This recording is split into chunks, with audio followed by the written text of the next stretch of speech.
when someone accidentally threw away the school play costumes, Oh no! replacements were shipped with FedEx. And with picture proof of delivery, everyone could focus on the perfect opening night. FedEx, where now meets next. For residential delivery only. 'Tis the season to shine with H&M. Discover the holiday collection and find fashionable pieces for your wardrobe or for under the tree. Get inspired and dazzle with this year's glam. From tuxedo styles, bow detailed pieces, impressive prints, and more. From unforgettable looks to unforgettable gifts. With fashion finds to home decor, find it all at H&M. Treat your loved ones and yourself this season. Shop in-store or at hm.com. Apple Card is the credit card created by Apple. You earn 3% daily cash back up front when you use it to buy a new iPhone 15, AirPods, or any products at Apple. And you can automatically grow your daily cash at 4.15% annual percentage yield when you open a high-yield savings account. Apply for Apple Card in the Wallet app on iPhone. Apple Card subject to credit approval. Savings is available to Apple Card owners subject to eligibility. Savings accounts by Goldman Sachs Bank USA, member FDIC. Terms apply.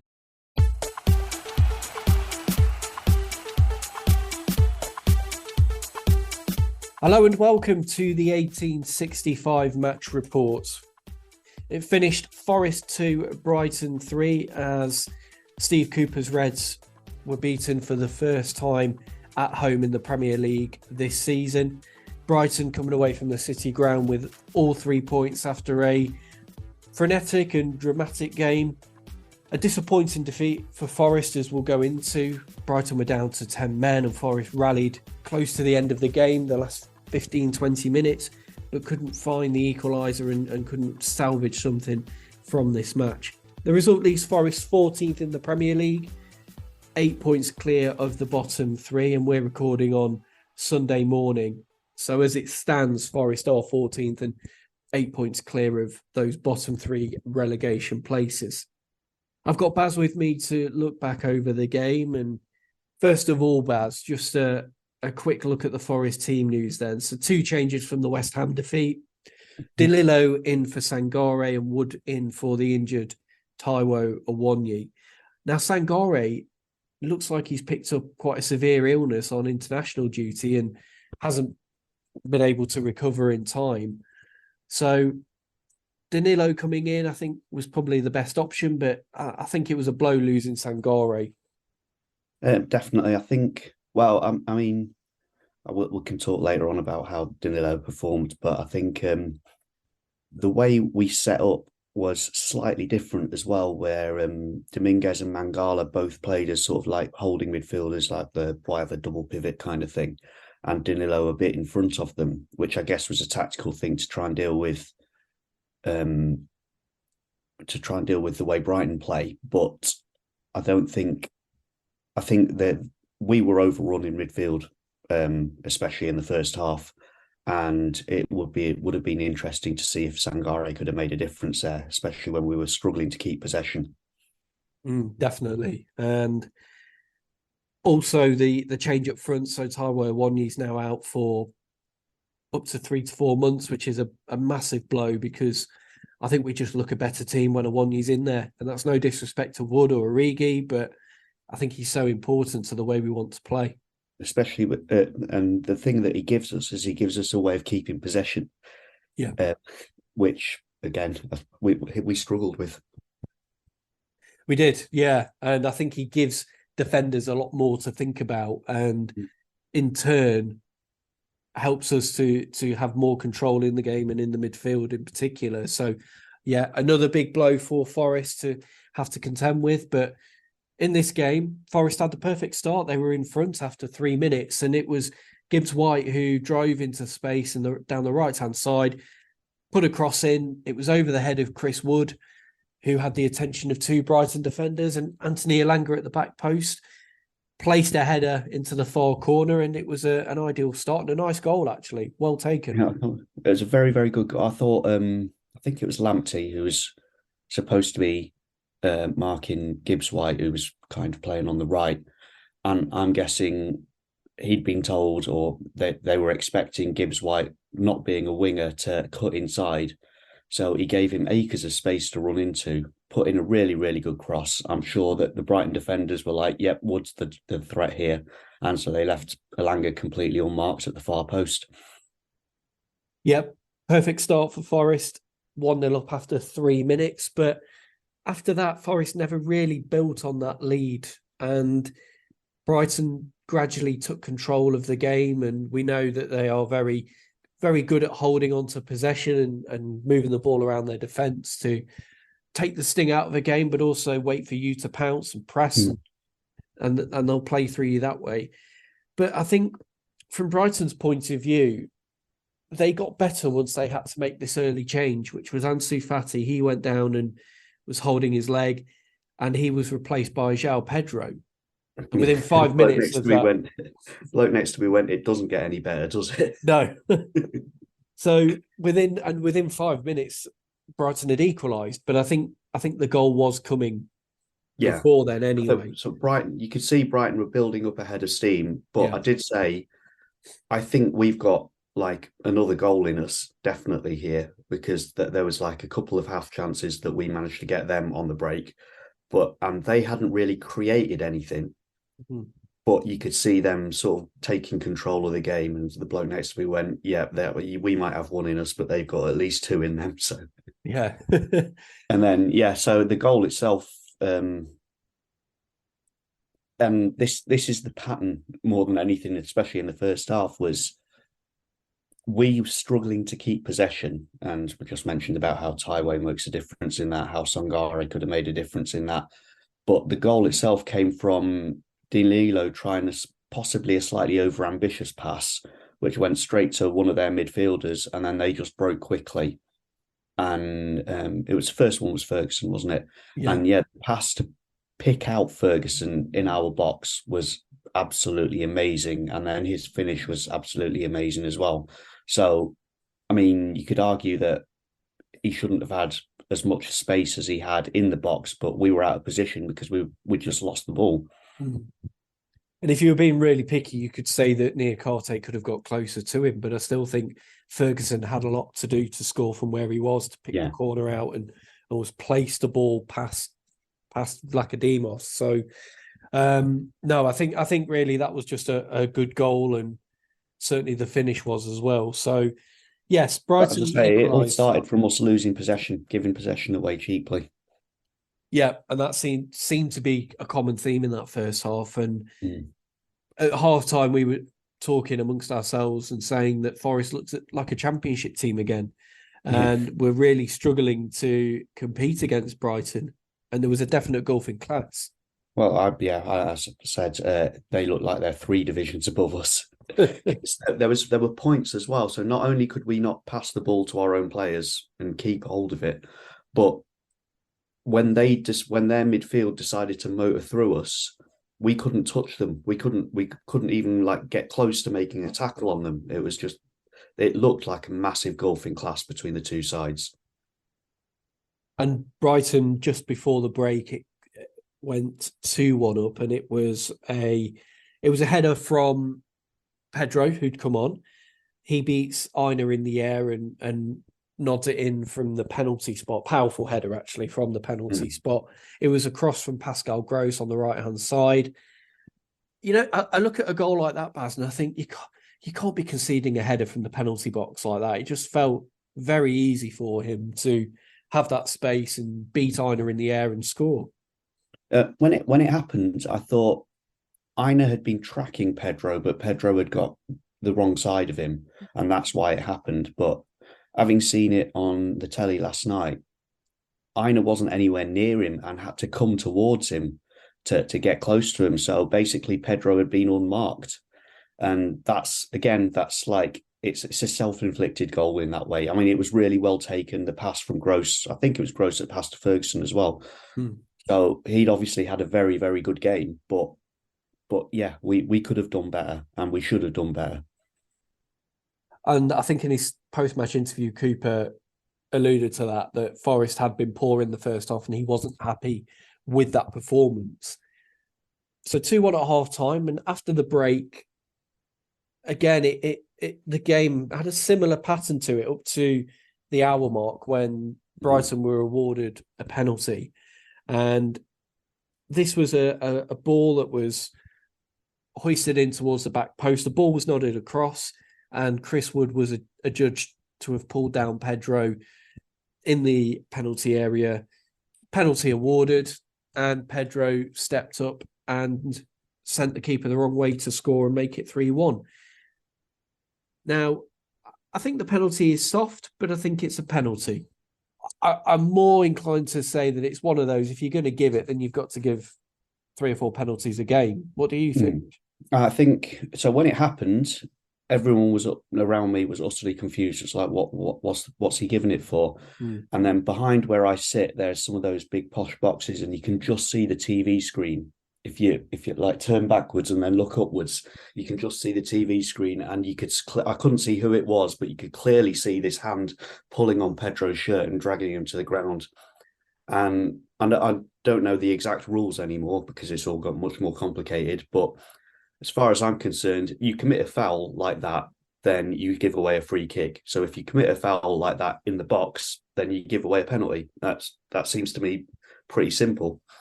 And I don't have any complaints about the penalty being given. And so it was 3-1 once Pedro had converted the spot kick. And Forest made a couple of changes on 63 minutes. So we had Hudson-Odoi coming on for Danilo and Origi coming on for Chris Wood. And then a few minutes later, Ryan Yates came on for Dominguez. But it was in this last 20 minutes of the game that everything seemed to kick off, and it turned into a mix of chaos and just entertainment at the same time. It was entertaining chaos, it felt like. Just before we get to the incidents, the referee was getting chants right from the first half about how he was bad every week. So it's not like he and the Brighton fans joined in with those chants. So it's not like he'd covered himself in glory during the first half either. No, and I think, and we're going to come on to this, I think, with the next incident, but he was struggling to maintain control of the game. And I think there were a few incidents where Brighton were time wasting and really trying to sort of run down the clock. And the referee was just allowing it to happen. Their goalkeeper in particular was guilty of it. We see it a lot now in football, but I still think referees have got a duty to stamp it out, and I don't think they always do. So anyway, we'll get on now to the next big talking point. This was 76 minutes, and the incident started with Murillo. He hit a long ball forward into the penalty area. Hudson-Odoi was challenging for it. He fell under a challenge from, I think it was Hinshelwood, who'd come on for Brighton. This was in the penalty area, but nothing was given, and the game carried on. Hudson-Odoi got up and was remonstrating that it should have been given a penalty. The crowd as well were up in arms about it, but the game carried on for probably a good 2 or 3 minutes at least, and then all of a sudden, the referee was called to the screen to review the incident, and he awarded the penalty. Now, what was your view on that incident, Baz, and everything that happened around it? So, first of all, I sort of looks over as the ball went over, and you could see like Hudson-Odoi in midair making a big star shape and then falling on the ground. And I was like, that's got to be a penalty. There's no way you can fall like that naturally. It has to have been pulled down. And then obviously the ref just waved it on. Brighton go up the other end and make a chance out of it. And I was thinking, there's just our luck that they're going to score after we've been denied what looked like a clear penalty. After the ball goes out, I think it went out for a throw-in from Brighton's chance. And then I thought either one of Hudson-Odoi or Morgan Gibbs-White are going to get themselves booked or sent off here because they were proper screaming at the referee. And then suddenly the referee puts his hand up and then goes over to the monitor. And I was like, I don't fully understand the rules again, but surely this must be like 2.5 minutes after the incident. So it's too late for him to call it back now. And what would have happened if Brighton had scored? Would they chalk the goal off, even though it's been 2 and a bit minutes since? And I didn't understand it. Gibbs-White, because the VAR monitor's kind of not far from in front of us where we sit, Gibbs-White was giving it all, getting the crowd to chant and whatever, chanting penalty, which was quite amusing. and then he goes and gives it, and that's when the chaos broke out. Because obviously the Brighton players were incensed. Our players were emotional about it, and from what I could see, it looked like one of their players put his arm on the referee's shoulder and then saw the card. And then I thought, well, then I didn't know it was the same player. Then I saw a red card come out, and I was like, what? He said, and I thought he'd probably sent off Hinchelwood for the foul, but it turns out it was Dunk, and it was I presume it was Dunk that put his arm on the referee in the first place, and then complained about it and swore at him or something like that. But that wasn't the only one. So I think Niakate got a booking in that, and one of their players got a booking as well, because Anthony Taylor had probably realised that he'd made this massive mistake, let it go, and then was going to lose control of the game. So he had to do something to try and stamp his authority on it, but he didn't really. It didn't help. No, it was too far gone by that point, wasn't it? Yeah. And even then, we still had to wait a few minutes for the penalty to be taken. Well, that's the other thing is, so the Brighton players all just crowded on the spot. And there was loads of shoving and whatever. And again, Anthony Taylor's either didn't notice it or chose not to ignore it. They were saying on the radio afterwards that they were scuffing the penalty spot and all that kind of stuff. And what was going through my head was I was reading... a while back, I'd read this article saying that the longer that takes between the incident and the penalty being given, the more likely the player is to miss. And I'm like thinking, it's like almost 10 minutes. Yeah, it was. Yeah, it was getting silly. And I think again, the referee needed to step in and clear the box, and basically tell the Brighton players to get in position. And even then, actually, once they were in position. And Gibbs-White almost started his run-up, and then he had to call it back because the Brighton players were encroaching. And so it was just again and again and again. And I mean, I'm assuming the Brighton players were doing that deliberately. It's like to try and put the taker off. But the referee had lost control completely at that point.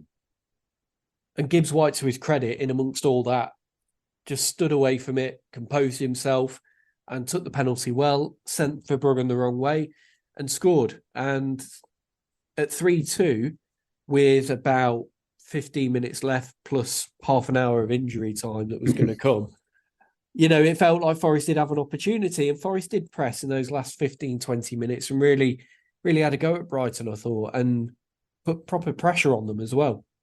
So actually, the thing that really impressed me, and I've gone on about this on this podcast before, which was, I think the entire turning point of Steve Cooper taking over was that game Bristol City away, when Lyle Taylor got the 2 penalties in injury time. And after he scored the first one, he ran over to the ball and grabbed it out of the keeper's hands, and then ran back to the centre circle. So it's like, yes, we can do this. And Gibbs-White did the same thing. As soon as he'd scored, he grabbed the ball and ran back to the centre circle.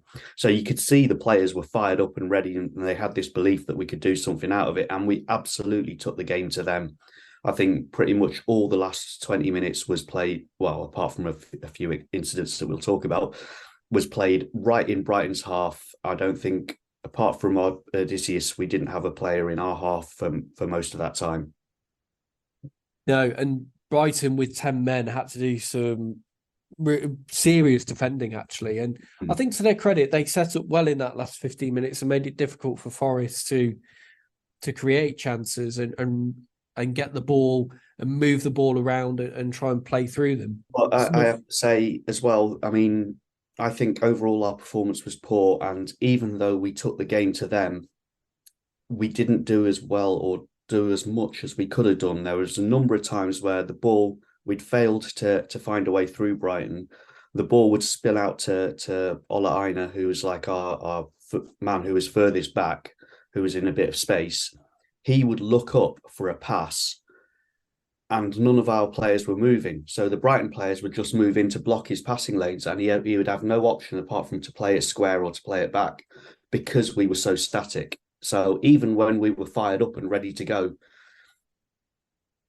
it's like we couldn't take that little extra step to make it happen.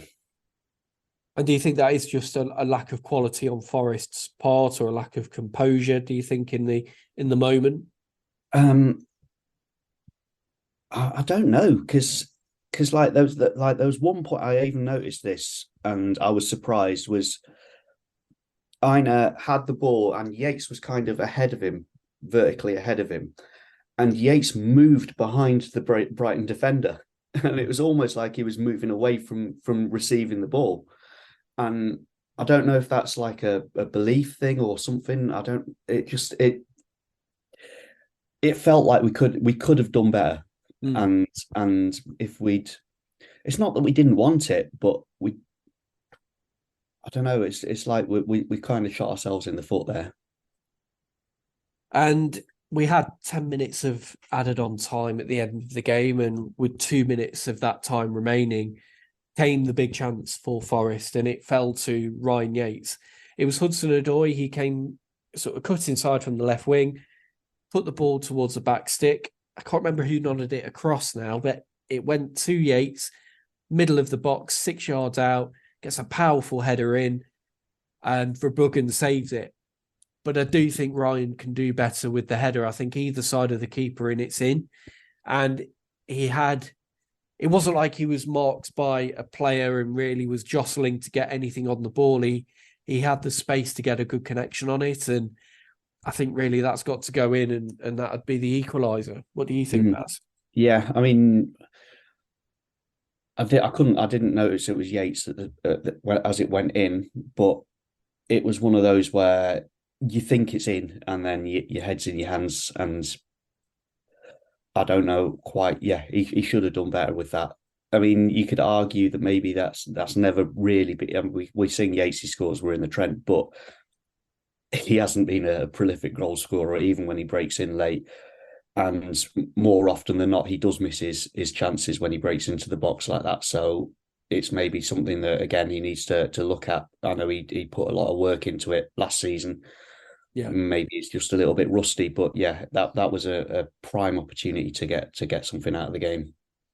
And he has that knack as well, doesn't he, of finding himself on the end of chances and opportunities. Yeah. So when it's not gone in the net, you think he's done all the hard work to get there on the end of something, but just cannot quite find the finish. So I think, again, that comes back to on the day, the difference. Forest just didn't quite have the quality or maybe composure in that final third to eventually get something from the game. And 3-2 it finished, and Forest... Oh, there's one other thing. Go on. So there was a chance for Gibbs-White as well, which, again, could argue that maybe he could have done better. But then the other bit, which was obviously the danger of playing in your opposition half, is that you're open to the counter-attack. And there was one where João Pedro basically sped past every single one of our players. I think it was Mangala was the last one, and couldn't get near him. But then Murillo was at least 10 yards behind Mangala, and I don't know how he did it, but he powered through and then just nicked the ball off Pedro's foot while he was in the box. It was one of those where an inch the wrong way and it was a definite penalty. And I don't know how he did it, but he absolutely looked exhausted after doing it. My initial reaction was he'd given away the penalty, because I just didn't expect him to be able to win the tackle from the position he was in. But no, that was a because the way he had to run, he had to sort of almost curve round to get. So he had to go the long way round to get in front of him, and Pedro had already outpaced everyone. Yeah, it's just amazing. Yeah, brilliant bit of last-ditch defending, and yeah, that was it really for the game. You say the Gibbs-White chance you mentioned as well, but in the end it finished 3-2 to Brighton, and Forest beaten, and another 3-2 defeat. 2 in a row now for Forest after what happened at West Ham before the international break. A quick word for the scenes at the end of the game. So at the final whistle, the Brighton players and all of their coaching staff sprinted over to their fans in the corner of the Bridgeford stand. And their manager, De Zerbi, didn't even shake Steve Cooper's hand before he went off celebrating, which I'm not bothered about their celebrations. They're entitled to celebrate a win when they've got injuries and 10 men, and it was quite an emotional game, actually. But I thought it was poor form from the manager to not at least acknowledge his opposite number and just give Cooper a handshake before you go and celebrate. It was, well, I mean, we were like, they're celebrating like they've just won the FA Cup and it's only us. So I was a bit nonplussed at the way they'd reacted to it in the first place. It was, and they I mean, we could hear the celebrations from the fans, like as I was leaving the ground, which was a good, like, I don't know, 5-10 minutes after the final whistle, and they were still in there celebrating. So it obviously meant a lot to them. But yeah, the thing with the managers shaking hands, I know it's just like a nice to have and whatever, but it is something that you do. So it's just, I don't know, I guess he just got caught up in the heat in the moment as well, but with the way they were. It's like you're beating a team that's like 10 places below you. It's not that big a deal, surely. No. And it was like they'd won the League Cup, the FA Cup, the Champions League, and everything all in one, wasn't it? It was, bit of a strange scene, but if that's what they want to do, then that's up to them, really. But 3-2 it finished, and the game just sort of went away from Forest, and they couldn't quite find that equaliser. And so Brighton came away with the 3 points. And let's now hear the view from the opposition. It's over to Brighton fan Ian. Well, I'm not really sure what to say, to be honest. Aside from my blood pressure is probably at a very unhealthy level throughout that game. I think, well, I'm just going to start off with the refereeing performance, which I thought was pretty atrocious. The lack of consistency of refereeing in this league is shocking, in my opinion. I do think our penalty was more of a penalty than your penalty. But, I've seen both of them not given. I'm happy if they're both given. That's fair, I suppose. But I do think Anthony Taylor's performance was not very good in this game for either team. I think Dunk was magnificent for us before he obviously said something he probably shouldn't, and that will cost us for the next few games because our squad is hugely depleted at the moment. We are being affected by an enormous number of injuries. Playing on Thursday is not going to help. They all looked pretty knackered at the end of that game, and fair enough, they put in a hell of a shift. I was fully anticipating losing today, and that's why I'm kind of quite elated, but also I'm not really sure what to say. I think you've got a much better squad than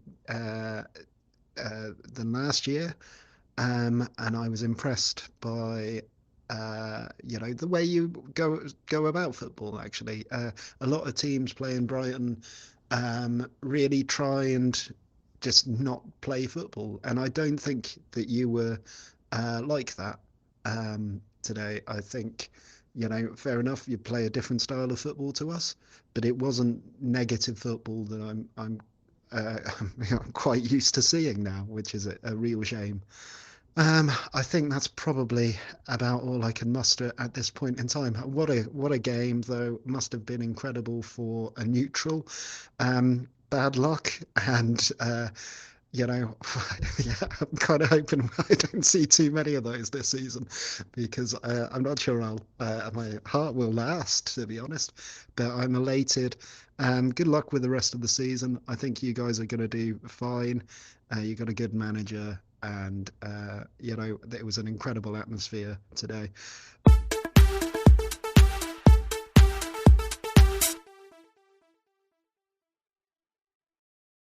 This episode is brought to you by Google Pixel, the official fan phone of the NBA and WNBA.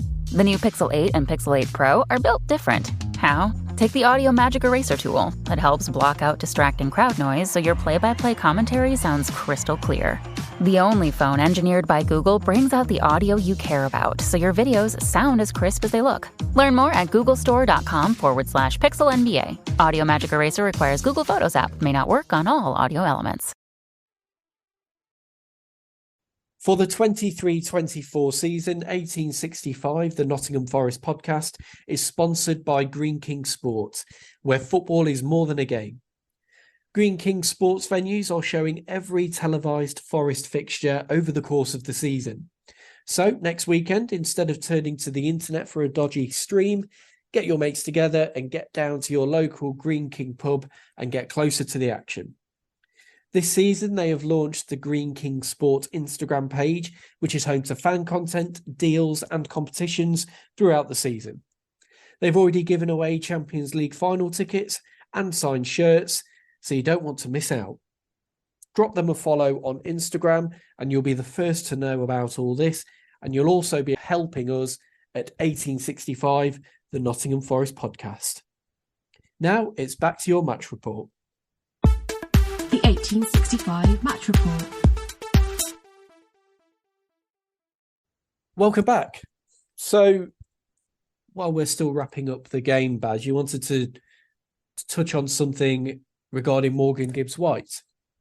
Yeah, so during the game itself, someone near me was like, I was like, I think we need Yates on here to like give us a bit of bite in midfield. And this bloke goes, personally, I put Hudson-Odoi on so he could move Gibbs-White into the middle because he's looking a bit lost out there.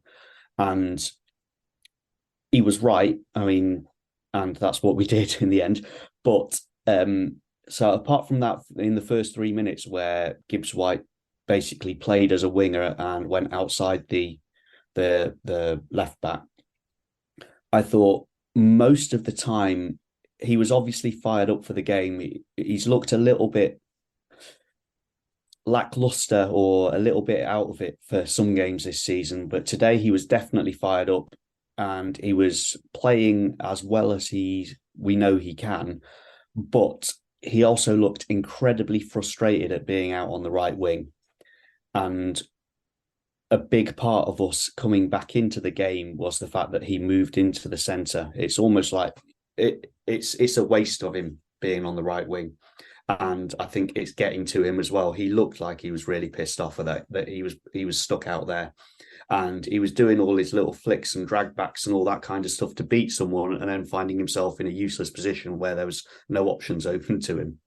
So that was quite annoying. And that meant that as he got more and more frustrated, especially in the first half, when he beat the defender, his pass would then go astray because one, it was too hard a pass to make because there weren't really any options for him. And two, you could see he was just snatching at it because he was annoyed.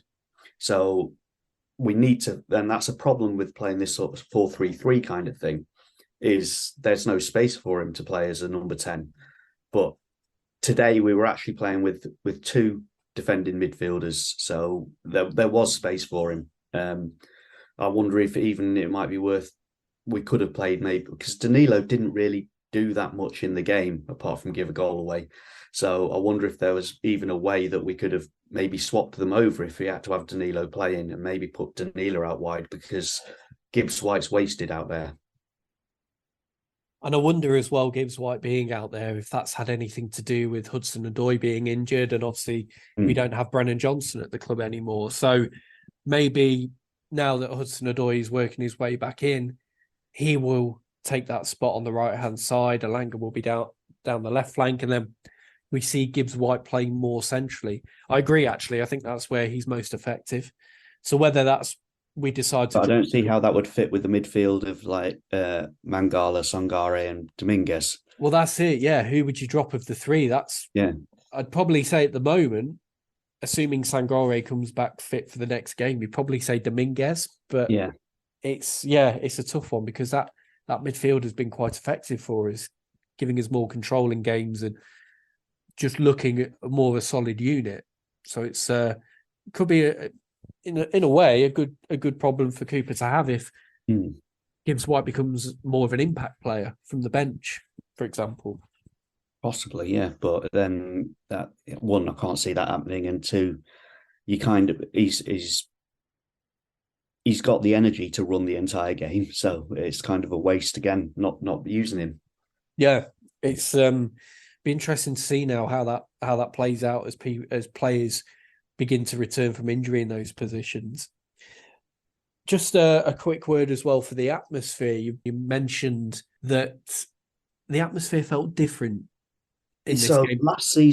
Last season when we played Brighton, which was a big win for us, and I believe it was the fans that made that win happen. The first half, like today, we were pretty much outclassed, and then the second half we took the game by the scruff of the neck, but it was like constant chanting, constant noise. And I think Brighton would fielded an especially young team that day. And you could almost see the Brighton players wilting as the game went on because of this constant noise. And that's what gave us the inroads to get into the game. Whereas yesterday, the atmosphere was very, very flat. Obviously scoring early and lots of noise after that. But you'd hear like pockets of the grounds trying to start a chant and it wouldn't take on. So there were people trying to make the noise, but the rest of the ground wasn't. And I mean, it's understandable in that what we were seeing on the pitch wasn't great. But unlike last season, where what we were seeing on the pitch wasn't great, so the fans stepped up to try and to bring the players up. And that didn't happen this time until the sort of second half of the second half.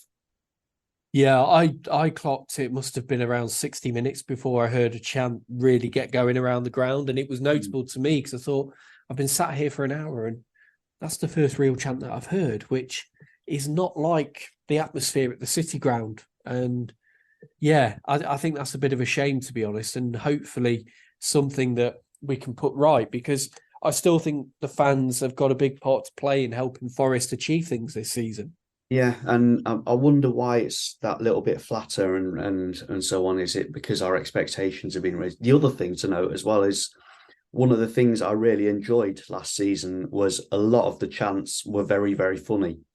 So, and again, against Brighton, and it came from both sides. So against Brighton, we were singing "Champions of Europe, you'll never sing that," to which they responded, "Champions of Sussex, you'll never sing that," which is absolute genius. But this season, the only like funny chant that made me laugh out loud was Vincent Kompany, your trainers are shit. Oh, actually, to be fair, there was one where there was an announcement on the tannoy about some van that had been parked across the road or something, and the fans responded with, "We're Nottingham Forest, we'll park where we want." So maybe about that bit. That was all, yeah. And I don't think I've heard one of those announcements at the City ground for years. So I think with Forest at home again next week against Everton, I think that's one the fans are going to have to step up again, because Everton will see these last couple of results for Forest and certainly what happened against Brighton, and they're going to come here and make life very difficult for Forest. And I think they're going to be spurred on now by their points deduction as well. We've got to be wary of that. Definitely. And there's going to be this expectation that Everton are this rubbish side, but we always struggle against physical sides, and it's a Sean Dyche side. So they're going to outmuscle us all the way through the game. And it's going to be incredibly frustrating. It's going to be not the way like Brighton outplayed us. It's going to be a physical grind, and it's going to be really, really tough. And we've always, for as long as I can remember, we've really struggled against teams that play that way. If you think back to us playing against Warnock sides, it's always been that way. And I think the fans are going to get very, very frustrated. And I'm a little bit worried about, whether we'll be able to step up for that. Is there anything you want to see Cooper do differently in that game? Any changes or tactical or personnel? The only thing is, we're going to need to, especially in midfield, we're going to need to be physical. So having Sangare would be really useful. I hope he's fit. I'm not sure maybe if Dominguez would be the right choice for that. Maybe it's a Yates job, that one. Yeah, and I think that we're going to need that physicality in midfield and probably the height as well in the team to defend set pieces, because we know what Everton are capable of and Sean Dyche teams can do from the set piece. last season's game, we had a couple of goals conceded in those kind of circumstances, not dealing with set pieces. And I think we've had a warning already about that. And hopefully Forest can put that right next week. We'll leave it there then. And we will now look forward to Everton next Saturday. Thank you, Baz, and thank you to Ian Peppiett for providing the opposition view. And thank you as well, listener, for joining us. We will be back with you with our match report after the Everton game. So see you then.